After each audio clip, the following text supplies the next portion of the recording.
Maqaa Abbaa kan Ilmaa kan Hafuura Qulqulluu Waaqa tokkotti ni amannaa. Amiin.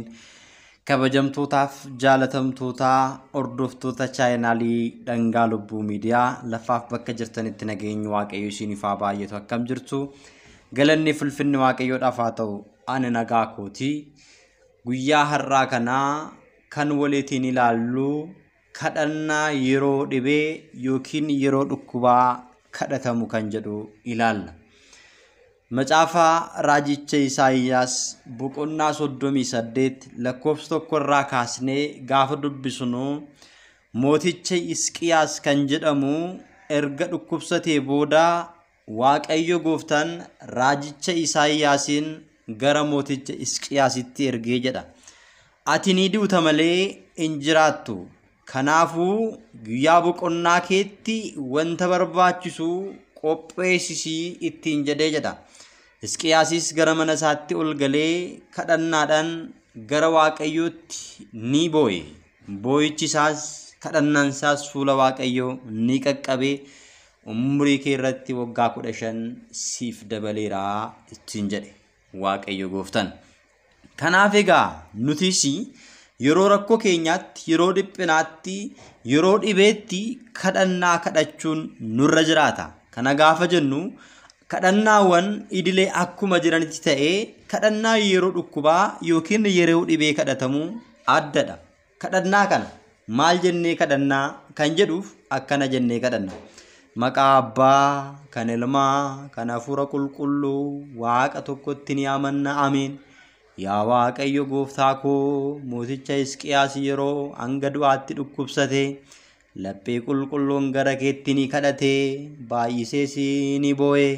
Laphee cabee fi onnee cabeeni kan si amanan hundaaf abbaa dhiifamaa waan taateef daftee kadhannaa isaa dhageesseefi imimmaan keessi argeera jettee kunoo sin fayyisa umurii keettis waggaa 15 siifan dabala jettee jaalatamaa kee mooticha Hisqiyaas dhibee isaa irraa kan fayyiste ana garbicha kee dhukkuba koo irraa na fayyisi dhibee irraas na fayyisi umurii gaabbii akkanaaf kennitu sin kadhadha. Ameen. Yaa Gooftaa dheekkamsa kenna na dabeen balaa keetiinis nan ifatin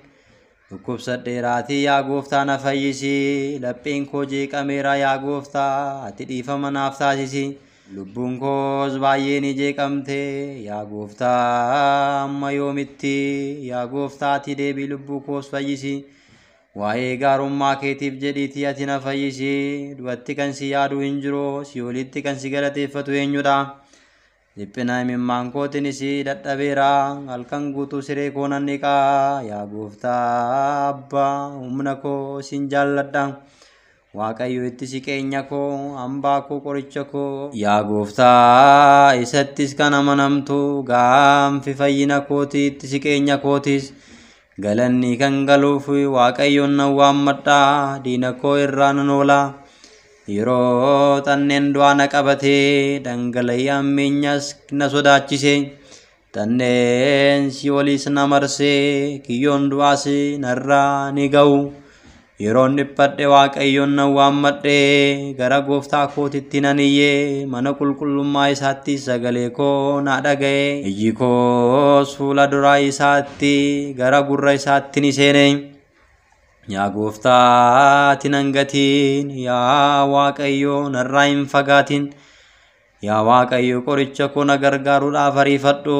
yaa Gooftaa kadhannaa koo naaf dhaga'i galata koo irraas hin deebiin na ilaalii na dhaga'isi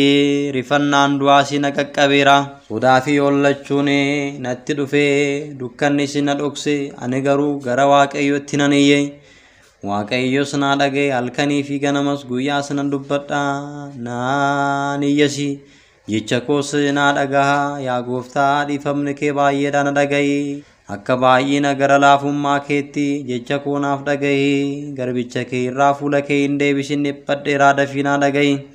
lubbuu koos ilaalii na gargaari yaa Gooftaa koo akka na fayyistuuf mana itti baqiinsa naaf ta'e yaa Gooftaa na irraa hin fagaatin yaa Gooftaa na gargaaruudhaaf muddami yaa gooftaa kadhannaa koo naaf dhaga'i hiikos gara kee haa geessu guyyaa rakkina koo fuula kee narraa hin deebisin gurra kees gara kootti deebisi guyyaan si waamus dafii naa dhaga'i barri koo akka haaraatti dhumeeti yoo lafeen koos akka hiddaatti gogdeetti yaa gooftaa gara keetti nan iyyaa ati abdii kooti biyya lafaa jiraattotaatti ati abbaa carraa kootiti baay'ee rakkadheerraa kadhannaa koo naaf dhaga'i yaa waaqayyo akkan si galateeffadhuuf lubbuu koo mana hidhaa keessaa baasi yaa gooftaa kadhannaa koo naaf dhaga'i dhugumaan kadhannaa koo naaf dhaga'i daandii gaariittis na deebisi yaa gooftaa dafii naa dhaga'i lubbuun koo dhumteetti fuula kee narraa hin deebisin gara boollaatti akka warra bu'anii akkan hin taane siinis amaneen jira ganama dhiifama kee na dhageessisi yaa gooftaa lubbuu koo gara keetti ol kaaseera karaa irra deemuu hundatti ati na qajeelchi yaa gooftaa sitti amaneera diina koo irraa na baasi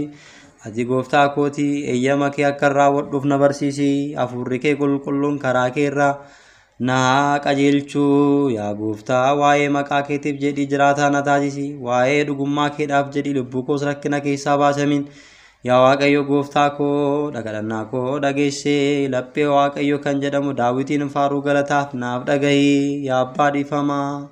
abbaa dhiifama naaf taasisi yaa arjaa koo dhiifama naaf taasisi waggaa 38 guutuu siree isaarra kan ture matsaaguu kan fayyiste anaanis dhukkuba koorraa na fayyisi dhibee koorraas na fayyisi fayyee bara gaarii akkan ilaaluuf ati naaf hiyyami umurii haftee kootis gaabbiif qalbii jijjiirrannaaf akkan itti qophaa'uuf umurii siinittiin gammachiisu naaf taasisi amiin yaa gooftaa hanga bara baraatti kabajni ulfinni siif haa ta'u amiin jechuudhaan yaa abbaa keenya jennee kadhannaa keenya haala kanaatiin ni kadhanna jechuudha kadhannaan kuni kadhannaa yeroo dhibee yookiin immoo yeroo rakkinaati laphee keenya guutuudhaan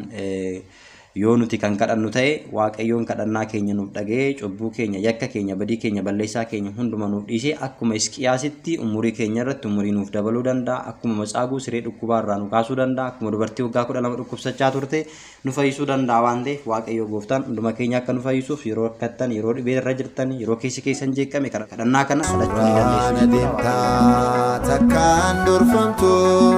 Abidda dhaamsuu fi bishaan hirbaattu galmee badiisaa ni haaressita mootii mootota maaltu si ergita